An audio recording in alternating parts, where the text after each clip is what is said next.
বন্ধুত্ব চিরদিন টেকে না, কখনো সময়ের অভাবে সেই গভীর সম্পর্কটাকেও ধীরে ধীরে অচেনা করে তোলে।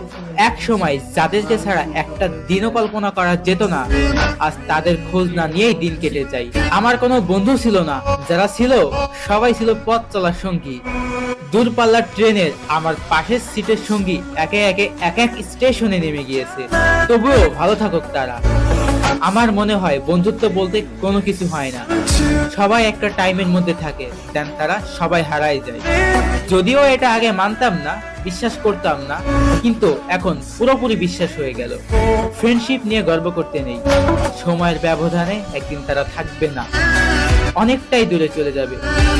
এতটাই দূরে চলে যাবে যে আপনাকে ছাড়া তাদের অনেক সহজেই দিন কেটে যাবে। অনেক মানুষের ভিড়ে আমি একটা মানুষই চেয়েছি, হোক সেটা বন্ধুত্ব কিংবা ভালোবাসার মানুষ। দিন শেষে আমি কোনোটাই পাই নাই।